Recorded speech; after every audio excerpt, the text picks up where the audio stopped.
Charleston, South Carolina, 1834. Behind the elegant facades of antebellum mansions, a truth existed that history books would spend centuries trying to forget. While the world focused on the well-documented horrors inflicted by white male enslavers, another story remained buried in whispered testimonies and suppressed records. This is the story of how white women, far from being passive bystanders in the slave system, became active participants in a machinery of exploitation that extended into the darkest corners of human cruelty. The myth of the gentle Southern lady has persisted for generations, but archived testimonies from formerly enslaved people tell a different truth, one that reveals how power, regardless of gender, could corrupt absolutely, and how enslaved black men faced forms of abuse that society deemed too shameful to acknowledge, too uncomfortable to record, and too dangerous to speak about until decades after emancipation. Historian Stephanie Jones Rogers spent years combing through archives that previous scholars had overlooked. What she discovered challenged everything Americans thought they knew about white women's role in slavery. In bills of sale from across the South, women's names appeared not as innocent bystanders, but as buyers and sellers of human beings. These were not women forced into slaveholding by circumstance. Court records from Louisiana show white women actively participating in slave auctions, haggling over prices, and demanding to inspect the physical condition of potential purchases. They inherited enslaved people, bought them as investments, and sold them for profit with the same calculated precision as their male counterparts. Sarah Mason of Virginia kept detailed ledgers of her human property. Her records, discovered in the Virginia Historical Society archives, show purchases of 17 enslaved people between 1842 and 1855. She noted their ages, physical condition, and assigned monetary values with business-like efficiency. These were not emotional decisions driven by circumstance, but calculated investments in human suffering. But ownership was only the beginning. White women didn't merely profit from slavery, they actively enforced it through violence that shocked even their contemporaries. The testimonies collected by the Works Progress Administration in the 1930s contain accounts that historians had long buried or ignored. Esther Easter, enslaved in Missouri, remembered her mistress with particular horror. Every morning brought the threat of the whip for infractions real or imagined. The mistress would wait for her husband's return each evening, then demand that someone be punished. Every time Master Jim come home, he whipped me 'cause the mistress say I been mean, Esther recalled decades later. The violence wasn't random, it was systematic. White women understood that their power within the plantation hierarchy depended on their ability to maintain absolute control over enslaved people. Sarah Shaw Graves carried scars across her back until her death, inflicted by a mistress who beat her with a caddo 9 tails until blood ran in 9 distinct stripes down the girl's spine. In New Orleans, Madame Delphine Lalaurie represented the extreme end of this cruelty. When fire broke out at her mansion in 1834, firefighters discovered a chamber of horrors that shocked even a society accustomed to slavery's brutality. Chained in her attic were 7 enslaved people, starved and bearing evidence of prolonged torture. The rescue revealed iron collars with inward-pointing spikes, evidence of deliberate starvation, and signs of sexual mutilation. A 70-year-old enslaved woman had set the fire in a desperate attempt to escape her mistress's torment. The year before, Lalaurie had chased a 12-year-old girl off her rooftop with a whip, causing the child's death, then hidden the body in a well. But Lalaurie was not an isolated case of madness. She was the product of a system that gave white women absolute power over black bodies, with no legal recourse for victims and no social pressure to show restraint. Perhaps the most buried aspect of this history involves the sexual exploitation of enslaved black men. While the rape of enslaved women by white men is well documented, the sexual abuse of black men by white women remained hidden behind layers of taboo and denial. Under slavery's legal structure, no enslaved person could give meaningful consent to any demand from their owner. This included sexual demands. Harriet Jacobs, writing in 1861, noted that masters sometimes exercised the same authority over the male slaves, a carefully coded reference to sexual abuse that her contemporary readers would have understood. Thomas Foster's research reveals that enslaved men were forced into breeding programs designed to increase their owner's human inventory. These were not opportunities for intimacy, but calculated acts of sexual violence. Men with desired physical traits were forced to impregnate multiple women on their owner's orders, treated like livestock in a breeding operation. One account from Louisiana describes a white woman who personally orchestrated such a program. She forced enslaved men and women to have sex according to her schedule, kept any female children to expand her slave holdings, sold the male children for profit, and then forced those daughters into the same cycle once they reached puberty.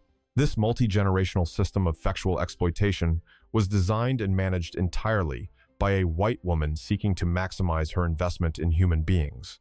The sexual exploitation of black men by white women existed within a social framework that made it nearly impossible to discuss or prosecute.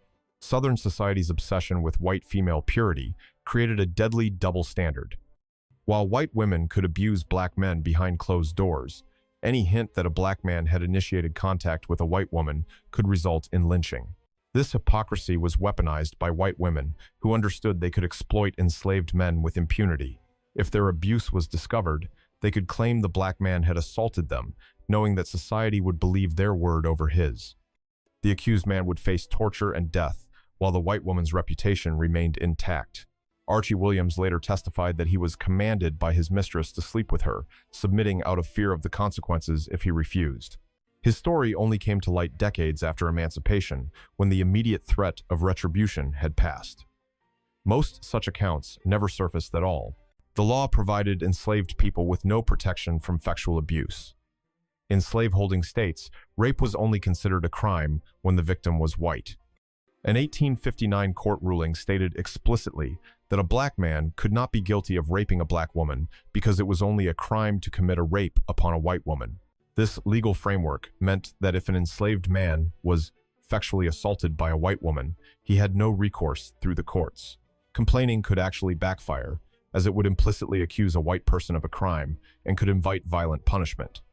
White women who exploited their slaves effectually knew that the courts and society would protect them by disbelieving or silencing black victims. The abuse inflicted by white women left deep emotional scars that extended far beyond physical violence. Enslaved men were systematically stripped of their dignity and masculine autonomy. They were expected to show complete deference to even teenaged white girls, knowing that any perceived assertiveness could be construed as insubordination. Sexual violations were particularly devastating psychologically. When a man was forced to submit to a white woman's sexual demands, it inverted all social norms of the era while rendering him utterly powerless. He could not protect his own body, much less those of his loved ones. The term buck-breaking has been used to describe how enslavers would ritualistically break the spirit of strong black men through rape or forced sexual acts, creating terror among other enslaved people. Being subjected to such abuse in front of family or community members was a source of lifelong shame and trauma. The sexual exploitation of enslaved men created collective trauma within slave communities. When men were forced to breed with women not of their choosing, it often destroyed existing family bonds. Enslaved husbands and wives lived with the constant fear that an owner could order the husband away to impregnate others, or sell him, or assault his wife. Rufus, an enslaved man documented in several accounts, was compelled by his master to impregnate a woman named Rose, despite loving someone else. Rose initially fought him off, understanding that he was as much a victim as she was, but the experience left both deeply scarred. Such coerced reproduction schemes frequently severed relationships within slave communities, causing intense psychological pain that lasted for generations. Enslaved men also had to watch helplessly as white masters and mistresses abused their wives and children. This powerlessness to defend one's family was exactly what slavery was designed to inflict: a total domination, not just of the body, but of the spirit. Despite the overwhelming odds, enslaved men found ways to resist and cope. Some feigned illness or impotence to avoid being used as breeding studs. Others channeled their frustration into subtle forms of rebellion. Esther Easter later recalled how she cleverly exposed her mistress's adultery to the woman's husband, nearly getting the white woman beaten in return for years of whippings. In rare cases, enslaved people struck back violently against their abusers. Harriet Jacobs recounted that some slaves resorted to murdering tyrannical masters or mistresses rather than endure continued sexual abuse. Every instance of such rebellion was risky and usually met with brutal reprisals, yet they underscore that enslaved black men were not passive victims.